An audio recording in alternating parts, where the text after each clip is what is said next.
The Harrington mansion was famous in the city not only for its towering marble pillars and gold-lined corridors, but for the chaos brought by the millionaire's twin sons, Evan and Ethan, two whirlwinds of mischief who had single-handedly destroyed the confidence of 16 professional babysitters in less than 4 months.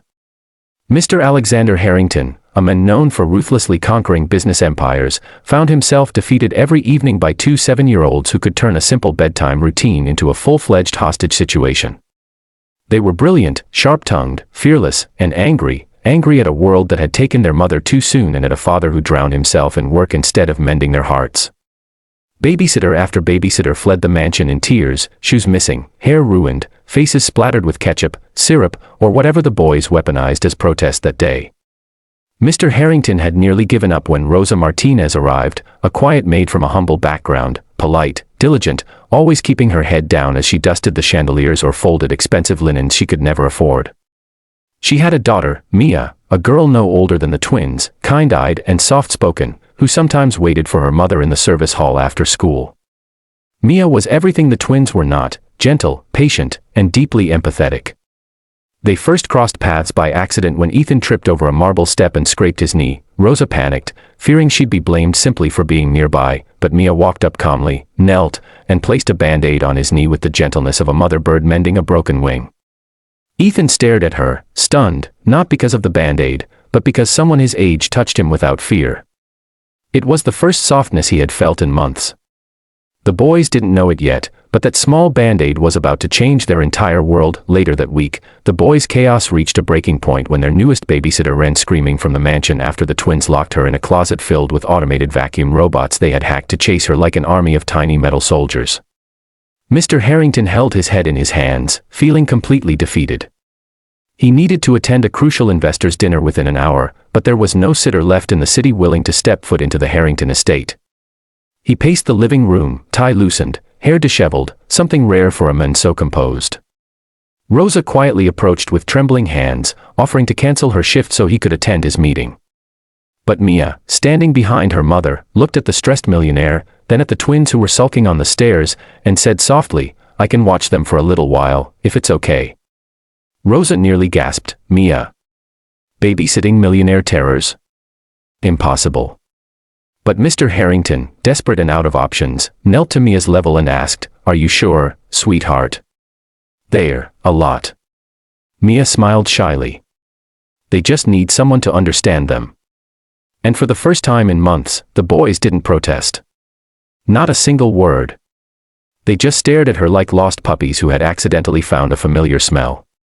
Mr. Harrington hesitated, but something in Mia's calmness soothed him.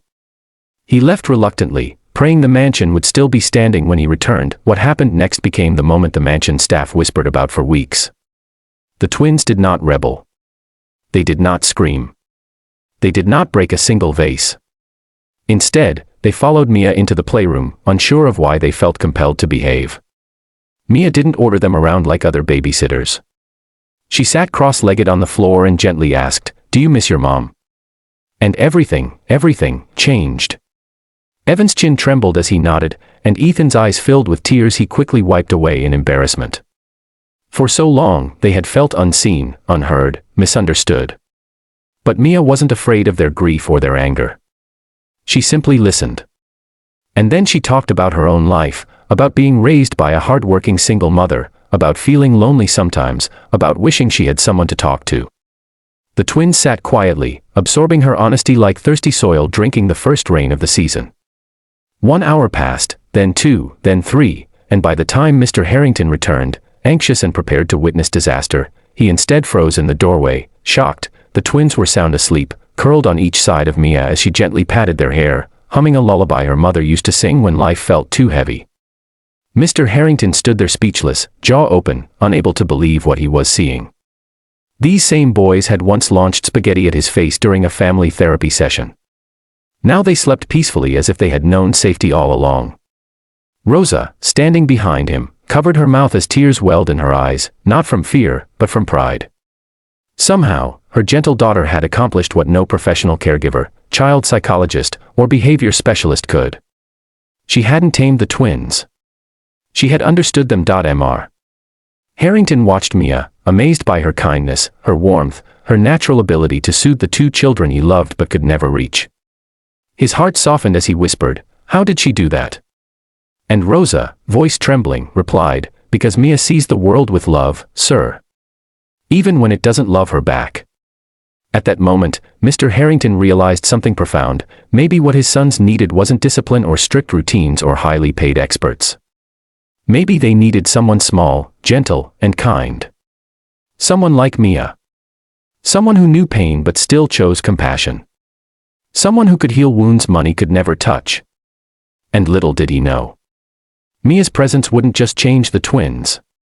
It would change him, and his entire world. If you're enjoying this emotional story, make sure to like the video, subscribe to the channel, and turn on the notification bell so you never miss the next chapter.